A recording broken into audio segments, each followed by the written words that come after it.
அன்பு வணக்கம். 1981 வெளிவந்த தண்ணீர் தண்ணீர் அப்படிங்கிற கே. பாலச்சந்தர் அவர்கள் இயக்கிய நேஷ்னல் அவார்டு வாங்கின படத்தோட கதை தான் சொல்ல போகிறேன். ஆளுமை இல்லாத படிப்பறிவில்லாத ஏழை கிராமங்களுக்கு மறுக்கப்படும் உரிமைகளை பற்றிய படம் இது. திருநெல்வேலிக்கு அருகில் அத்திப்பட்டி என்னும் கரிசல் காடுகள் நிறைந்த கிராமம் அது. வறண்ட பூமி. கடந்த 10 வருடங்களுக்கு மேலாக நல்ல மழையே இல்லை, விவசாயமும் கிடையாது. ஊரில் பூமி வறண்டு கிணறுகள் வற்றிவிட்டன. அங்கு 300க்கு மேற்பட்ட குடும்பங்கள் வழி வழியாக தங்களின் முன்னோர்கள் காலத்திலிருந்து இங்கே வாழ்ந்து வருகின்றனர். எந்தவித வசதியும் இல்லை. கவர்மெண்ட் இவர்களுக்கு குடித்தண்ணீர் கூட வழி செய்து கொடுக்கவில்லை. 10 மைலுக்கு நடந்து சென்று மலையிலிருந்து விழும் ஆற்றின் நீரை குடங்களில் சுமந்து வருகின்றனர் பலர். பெரும்பாலும் பெண்கள்தான் நீரை சுமந்து வருகின்றனர். இவர்களது வாழ்நாளில் பாதி நாட்கள் தண்ணீரை சுமந்தே கழிகிறது. எப்போதாவது ஓட்டு கேட்க வரும் மந்திரிகளிடமும் எம்எல்ஏவிடமும் குடிதண்ணீர் வேண்டி மனு கொடுத்து ஏமாந்த கிராமத்து மக்கள் விரக்தியில் வாழ்ந்து வருகின்றனர். இப்போது இந்த கிராமத்து பெண்தான் செவ்வந்தி. வெள்ளந்தியான உதவும் குணமுடையவள். 20 வயது இருக்கும் அவளுக்கு. இவளுக்கு அழகிரி என்ற பக்கத்து கிராமத்து போலீஸ்காரருடன் இப்போது திருமணமாகி உள்ளது. செவ்வந்திக்கு இப்போதுதான் ஆண் குழந்தை ஒன்று பிறந்துள்ளது. குழந்தை பேற்றுக்காக சொந்த கிராமத்திற்கு அப்பா வீட்டுக்கு வந்திருக்கிறாள் செவ்வந்தி. குழந்தைக்கு 2 மாதம் ஆகிறது. அம்மா இல்லாத காரணத்தினால் எல்லா வேலைகளையும் செவ்வந்தியே செய்ய வேண்டியதாக இருக்கிறது. தண்ணீர் எடுப்பதற்காக செவ்வந்தி தன்னுடைய பச்சிலம் குழந்தையை முந்தானையில் கட்டிக்கொண்டு குடங்களை தலையிலும் இடுப்பிலும் சுமந்து கொண்டு 10 மைல் போக 10 மைல் வர என்று 20 மைல்கள் அந்த வெயிலில் நடந்தே சென்று குடிதண்ணீரை எடுத்துக்கொண்டு வருகிறாள் செவ்வந்தி. தான் பிறந்து வளர்ந்த ஊர் இப்படி பொட்டல் காடாக குடிதண்ணீர் இல்லாமல் வறண்டு போனது செவ்வந்திக்கு மிகுந்த மனவேதனையை தந்தது. தன் கிராமத்துக்கு ஏதேனும் நல்லது நடக்காதா என்ற ஆதங்கம் அவளுக்கு. கடினப்பட்டு தான் கொண்டு வரும் தண்ணீரை தாகமென்று யார் கேட்டாலும் செவ்வந்தி மட்டும் மறுக்காமல் கொடுப்பாள். அந்த கிராமத்தில் பச்சிலம் குழந்தையை எங்கும் விட்டு செல்ல முடியாது. தாய்ப்பால் வேண்டுமே குழந்தைக்கு. அதனால்தான் அந்த ஊருக்கு பக்கத்து ஊரில் இருக்கும் ஒரு பஞ்சு நூற்பாலையில்தான் பெரும்பாலான இந்த கிராமத்து மக்கள் கூலி வேலைக்கும் மாத சம்பளத்துக்கும் வேலை செய்து வருகின்றனர். அந்த தொழிற்சாலையை நடத்தி வருபவர் பாலுசாமி என்பவர். அந்த தொழிலதிபர் பல தொழில்களை செய்து வருகிறார். அவருடைய தொழில்களிலெல்லாம் வேலை செய்து வருகின்றனர் இந்த கிராமத்து மக்கள். இந்த அத்திப்பட்டி கிராமத்து மக்களின் வாழ்வாதாரமே அந்த தொழிலதிபரின் தொழில்கள்தான். மேலும் தொழிலதிபர் பாலுசாமி தான் இந்த அத்திப்பட்டி கிராமத்தில் தொடர்ந்து எலெக்ஷனில் நின்று ஜெயித்தும் வருகிறார்.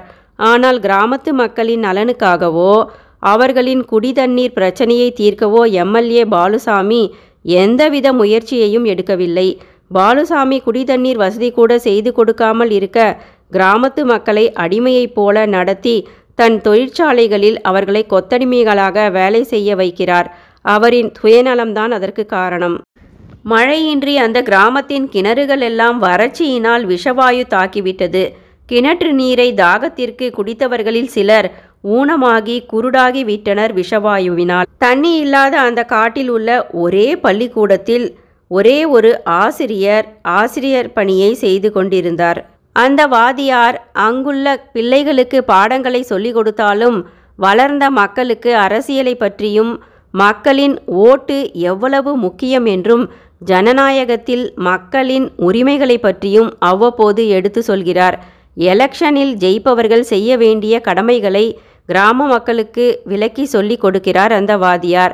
ஜாதியின் அடிப்படையில்தான் பெரும்பாலானோர் அந்த தொழிலதிபர் பாலுசாமிக்கு தங்களின் ஓட்டுக்களை அந்த கிராமத்தில் இருந்து போட்டு வந்துள்ளனர். அந்த கிராமத்துக்கு ஒரு நாடோடி வருகிறான். அவன் பெயர் வெள்ளைச்சாமி. அந்த வெள்ளைச்சாமி விவசாயத்திற்காக தனது ஊரில் இருந்தபோது கடன் வாங்கி இருந்தானாம். கடனை செலுத்த அவகாசம் கேட்டானாம் அந்த கடன் கொடுத்தவரிடம் வெள்ளைச்சாமி. மாறாக அந்த கடன் கொடுத்தவர் வெள்ளைச்சாமியின் மனைவியை தூக்கிச் சென்று பாலியல் துன்புறுத்தலுக்கு ஆளாக்கினானாம். கோபப்பட்ட வெள்ளைச்சாமி கடன் கொடுத்தவனை கத்தியால் குத்தி கொலை செய்ய முற்படும்போது அந்த சண்டையில் குறுக்கே பாய்ந்த தன் மனைவியையும் கடன் கொடுத்தவனையும் கொன்று விட்டானாம் வெள்ளைச்சாமி. அதன் பிறகு இப்படி தலைமறைவாக ஊராக நாடோடியாக திரிகிறானாம் அந்த கைதி வெள்ளைச்சாமி. அவன் இந்த அத்திப்பட்டிக்கும் வருகிறான். தன் நிலையை உண்மையாக எடுத்து கூறி தனக்கு இந்த கிராமத்தில் அடைக்கலம் வேண்டுமென்று கேட்கிறான் வெள்ளைச்சாமி. ஊர் மக்கள் அவனுக்கு அடைக்கலம் தந்தனர். வெள்ளைச்சாமி காட்டு மரங்களையெல்லாம் வெட்டி மாட்டு வண்டி ஒன்றை செய்தான். மரத்தாலான பெரிய தண்ணீர் ட்ரம்மையும் செய்து கொண்டான். பிறகு ஊர் மக்களிடம் தலைக்கு 3 ரூபாய் என்று பணம் வசூல் செய்து மாடு ஒன்று வாங்கினான். மாட்டு வண்டியில் தினமும் பல முறை 100 மைல்கள் சென்று மலையாற்றின் குடிதண்ணீரை கொண்டு வந்து மக்களுக்கு கொடுத்து உதவி செய்ய ஆரம்பிக்கிறான் வெள்ளைச்சாமி. ஊர் மக்கள் அவனுக்கு சாப்பாடும் கொடுத்தனர். தங்களின் துயரத்தை தனது உழைப்பினால் போக்கும் வெள்ளைச்சாமி மீது மக்களுக்கு நம்பிக்கை அதிகரித்தது. ஊர் மக்களுக்காக தன் உயிரையும் கொடுக்க துணிந்தான் வெள்ளைச்சாமி. வாத்தியாரின் அறிவுறுத்தலின்படி இந்த முறை எலெக்ஷனில் அத்திப்பட்டி கிராமத்து மக்கள் யாருமே ஓட்டு போடாமல் எலெக்ஷனை புறக்கணித்தனர். ஒவ்வொரு முறையும் ஜெயித்து வரும் அந்த தொழிலதிபர் பாலுசாமி இதனால் தோற்று போகிறார். பாலுசாமி ஆக்ரோஷப்படுகிறார். முதுகெலும்பில்லாத ஏழை கிராமத்து மக்களுக்கு இவ்வளவு திமிரா, அவங்கள எப்படி பழி வாங்குறேன் பாரு அப்படின்னு துடிக்கிறாரு பாலுசாமி. தன் தொழிற்சாலைகளில் வேலை செய்து வந்த அத்திப்பட்டி கிராமத்து மக்களை வேலையிலிருந்து துரத்தி அடிக்கிறார் பாலுசாமி. பிறகு அத்திப்பட்டி கிராமத்துக்கு மாட்டு வண்டியில் தண்ணீர் கொண்டு வந்து வீடு வீடாக ஊற்றும் வெள்ளைச்சாமியை ஆள் வைத்து அடித்து மாட்டு வண்டியை உடைத்து போடுகிறான் அந்த பாலுசாமி. மாட்டையும் எங்கோ ஓட்டி சென்று விட்டனர். ஊர் மக்கள் வேலையையும் இழந்து குடிக்க தண்ணீரும் இன்றி அல்லாடினர். ஊர் மக்கள் மழை வேண்டி எவ்வளவு கடவுளை வேண்டினாலும் அந்த மழை பொழிந்த பாடாக இல்லை. அரசு அதிகாரிகளுக்கும் இவர்களின் மீது கருணை இல்லை. லஞ்சம் கொடுக்க இவர்களுக்கு ஏது பணம்? கைதி வெள்ளைச்சாமி ஒரு ஐடியா கொடுக்கிறான். மக்களிடம் அவன் பேசுகிறான். ஊரிலிருந்து மலையாற்றுக்கு 10 மைலுக்கு மக்கள் அனைவரும் ஒன்று கூடி கால்வாய் ஒன்றை வெட்ட வேண்டும் என்று கூறுகிறான்.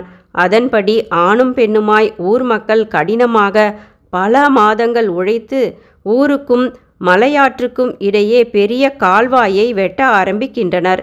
இன்னும் ஓரிரு மைல்கள்தான். கால்வாய் வெட்டி முடித்துவிட்டால் ஊருக்குள் தண்ணீர் கிடைத்துவிடும். அதே நேரத்தில் செவ்வந்தியின் கணவர் அந்த போலீஸ்காரரான அழகிரி தன் மகனை பார்க்க அத்திப்பட்டிக்கு வருகிறார்.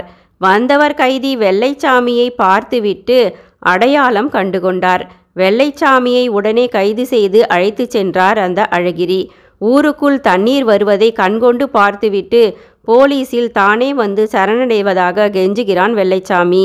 போலீசாரான அழகிரி ஒப்புக்கொள்ளவில்லை. வெள்ளைச்சாமி தப்பித்து ஓடுகிறான். காட்டுக்குள் ஓடிய வெள்ளைச்சாமி பசியாலும் தாகத்தாலும் சுருண்டு விழுந்து இறந்து போகிறான். 10 மைலுக்கு கிராமத்து மக்கள் தாங்களாகவே ஒன்று கூடி தண்ணீருக்காக கால்வாய்களை வெட்டியதை அறிந்து கொண்ட அரசு அதிகாரிகள் ஊர் மக்களை வந்து சந்திக்கின்றனர். கவர்மெண்ட் நிலத்தில் கவர்மெண்டின் பர்மிஷன் இல்லாமல் பொதுமக்கள் இப்படி கால்வாய் வெட்டியது சட்டப்படி குற்றம் என்று மக்களை குற்றவாளிகளாக்கினர் அதிகாரிகள். கிராமத்து மக்களை கால்வாயை வெட்டி முடிக்க விடாமல் தடுக்கின்றனர் அதிகாரிகளும் போலீசாரை வரவழைத்து தடுத்தனர். கிராமத்து மக்களின் உழைப்பெல்லாம் வீணானது. ஊர் மக்கள் போராட்டம் செய்தனர். ஆனால் சட்டப்படி குற்றம் என்று கூறி கவர்மெண்ட் அதிகாரிகள் மீண்டும் அந்த கால்வாய்களை மூடவும் செய்தனர். குடிக்க தண்ணீரும் இல்லை, பிழைக்க வழியும் இல்லை. கிராமத்து மக்கள் தங்களின் சொந்த கிராமத்தை, சொந்த வீட்டை, இடங்களை விட்டுவிட்டு நாடோடிகளாக இப்போது கண்ணீருடன் குடும்பம் குடும்பமாக வெளியேற ஆரம்பித்து விட்டனர். கிராமத்தை விட்டு போக மனமின்றி செவ்வந்தி மழை வருமா, கிராமத்தின் வாழ்வாதாரம் திரும்புமா என்று ஏக்கத்தோடு வானத்தை பார்த்து அழுகிறாள் அவள். இது போன்ற ஆளுமை இல்லாத ஏழை எளிய படிக்காத கிராமத்து மக்களை அரசியல்வாதிகளும் அதிகாரிகளும் மட்டுமல்ல, அந்த இயற்கையும் சமயத்தில் கைவிடுவதுதான் அவலம். நன்றி.